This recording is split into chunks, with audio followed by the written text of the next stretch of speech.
सभी को मैं सादर प्रणाम करता हूँ।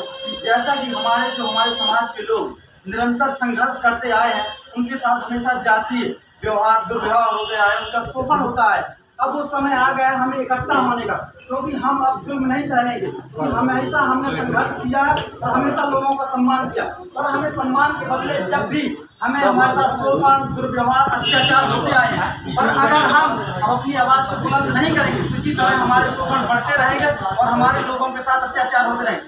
कुछ लोग हैं जो सत्ता के नशे में चूर होकर के हमारे गरीब माताओं बहनों, गरीब शोषित वंचित अल्पसंख्यक SC ST OBC के लोगों के साथ अत्याचार करते आए। उन पर अब हमें डट कर मुकाबला करना है और उनके हर सवाल का, हर विरोध का जवाब देना है, क्योंकि अब हमारे लोग कहीं न कहीं अब उनके तनाव से, उनके दुर्व्यवहार से भर चुके हैं। क्योंकि अब हम जुल्म जब तक सहते रहे कुछ वक्त, अब हम जुल्म नहीं सहेंगे। क्योंकि अगर हम अब आज की युवा पीढ़ी अगर हम आप लोगों के साथ खड़े होकर के इस दुर्व्यवहार का संघर्ष नहीं किया तो हमारे लोगों के साथ पता नहीं आगे क्या होने वाला।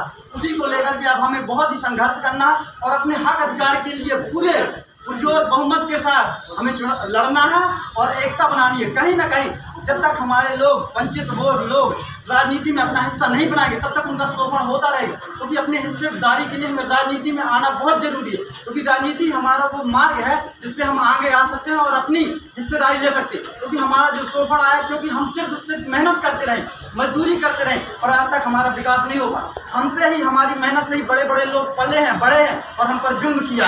अगर ऐसे ही हम उनके लिए काम करते रहे तो हमेशा गुलाम रहे। अब हमारा वक्त आ गया हम खुद के लिए काम करें, अपने लिए काम करें, क्योंकि जब तक हम दूसरों के लिए काम करेंगे तब तक हम गुलाम रहेंगे, मजदूर रहेंगे। अब हमारा समय आ गया कि हम इस देश के राजा बने, इस देश के नेता बने, क्योंकि गरीबों को अगर अपना अधिकार लेना तो इस देश का राजा बनना पड़ेगा, इस देश का नेता बनना पड़ेगा। क्योंकि गरीब हमेशा, आप देखिए बड़े बड़े जो लोग रहे उन्होंने गरीबों पर जुल्म किए, सत्ता के अभाव पर, जाति के अभाव पर लोगों को दबाने का काम किया, रौंदने का काम किया। अगर हम इसी तरह रोंदते रहे और हमारे बच्चों का शोषण होता रहा, उनका मानसिक गुलामी का शिकार बनाया गया, मानसिक तनाव में रहते हैं हमारे लोग, उनका जाति के नाम पे अपमान होता है। अगर हम आज नहीं बोलेंगे, आज अपनी आवाज़ नहीं उठाएंगे, इसी तरह हमारा शोषण होता रहेगा।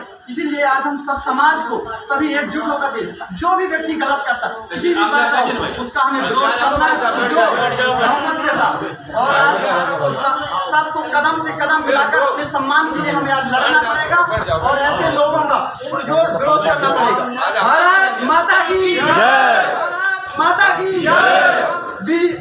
बाबा साहेब अम्बेडकर जिंदाबाद, बाबा साहेब अम्बेडकर, बाबा साहेब अम्बेडकर। अमर रहे। नमस्कार।